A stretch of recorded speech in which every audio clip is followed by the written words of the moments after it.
meus amados, bem-vindos a mais uma, liturgia. Hoje nós vamos falar sobre tudo isso que engloba Noé, e os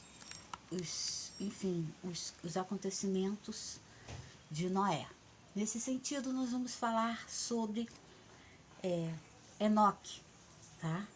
Enoque foi encontrado na antiguidade etíope, tá, gente? Que está descrita no Torá pela rainha de Sabá, que levou a palavra à Etiópia. Então, há indícios e passagens antigas na Torá que diz que os filhos Deus Santo, seu Salvador, dê a Egito por teu resgate, Etiópia e Sabá, por ti.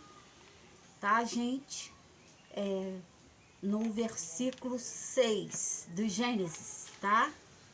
Gênesis 6, na Torá.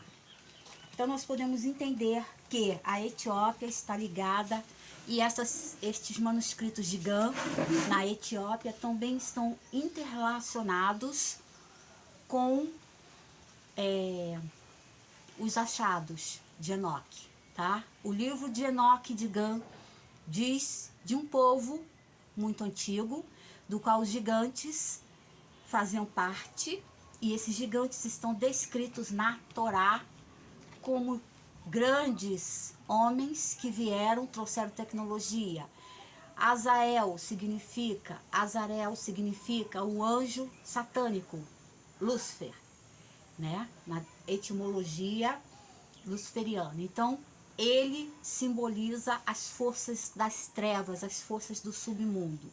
Mas ele ensina a astrologia. Segundo as passagens, são 5 passagens onde eles ensinam astrologia, numerologia.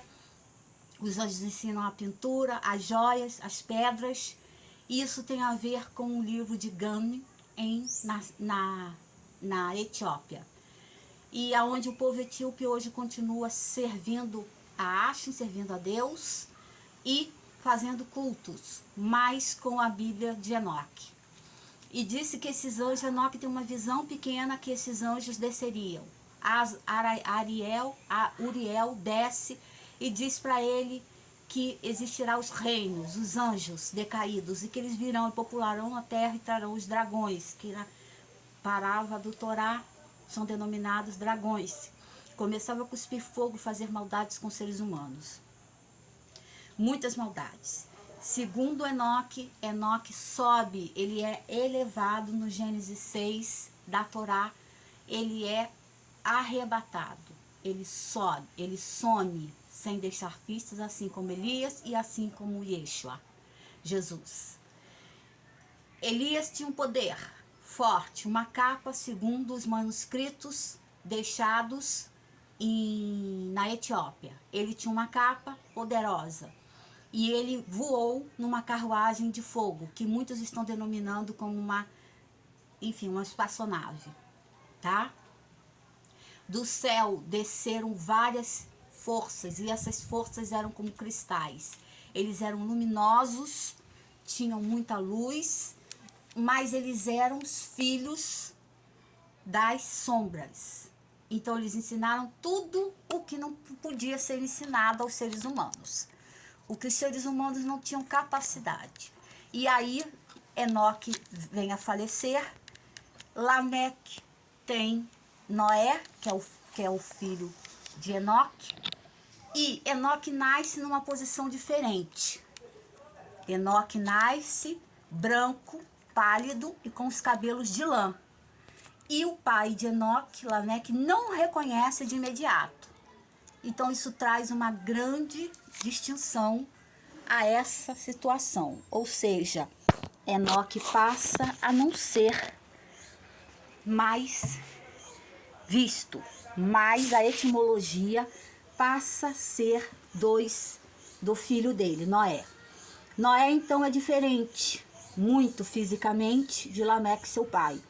E diz que ele tinha poderes e seus olhos eram tão brilhantes.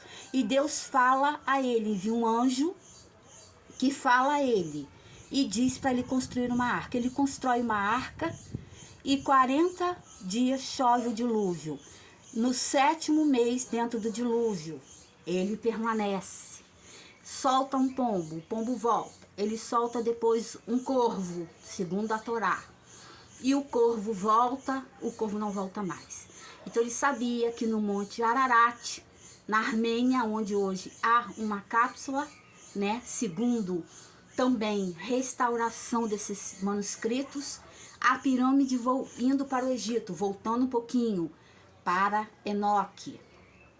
A pirâmide de Khufu, em aramaico, Lamashé, significa dentro da cultura que aramaica, a cultura aramaica não, a cultura árabe, que quem construiu a pirâmide de Gizé do Khufu é Enoque.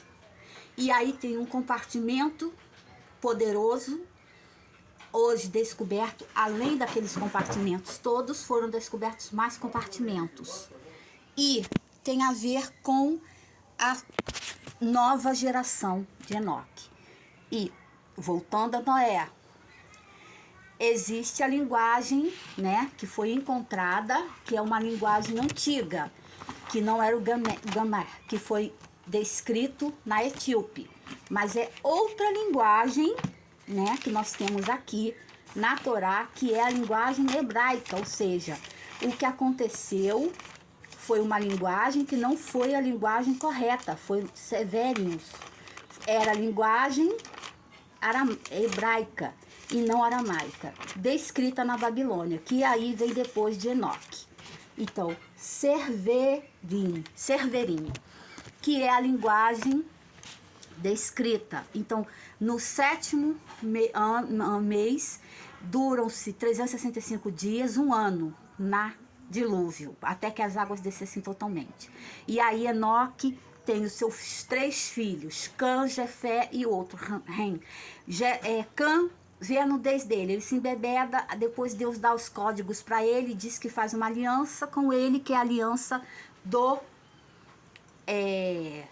arco-íris. E aí joga na terra essa aliança e diz, nunca mais eu vou prejudicar os seres humanos, nunca mais nós teremos dilúvio. E coloca Noé como patrono das leis. Aquele que matar, segundo a Torá, será morto. Aquele que praticar coisas ilícitas será destruído. Então, tudo isso Deus deixa para Noé poder implementar no seu trajeto, no seu propósito. E Noé começa a implementar isso tudo. O seu filho, ele se embebeda, ele cria uma vinha, e segundo Torá, quando você bebe um copo, você é um anjo, você é uma pessoa salva. Quando você bebe 2, você se torna um leão forte. Quando você bebe 3, você vira um porco, começa a se chafurdar. E quando você bebe 4, você vira um símil. Então, praticamente, Noé criou vinhas e plantou vinhas. E Satã, como está descrito, aparece, enfeitiça ele, enfeitiça a vinha dele e manda ele fazer tudo aquilo, beber, beber, beber. O seu filho vê sua nudez, Cã, e ele amaldiçoa Cã e joga Canaã, para a cidade de Canaã, que é hoje a cidade, que foi a cidade de Canaã. Amaldiçoado, o primeiro filho, Jefé, possui dons sensitivos de visão. O segundo filho possui flexibilidade, força para a nação. Mas Canaã foi amaldiçoado, porque viu a nudez de seu pai. E aí nós temos a Babilônia. Chega a Babilônia, Severium, com as escrituras que só tinham uma linguagem hebraica, que quer dizer, na Torá, essa linguagem. E nas construções das torres de Babel, diversas mastabas foram feitas, incluindo novas linguagens. E aí vem a linguagem que nós descobrimos hoje em outro manuscrito, que foi escrito e colocado que foi achado em Quirã, tá bom? Obrigado por sua atenção.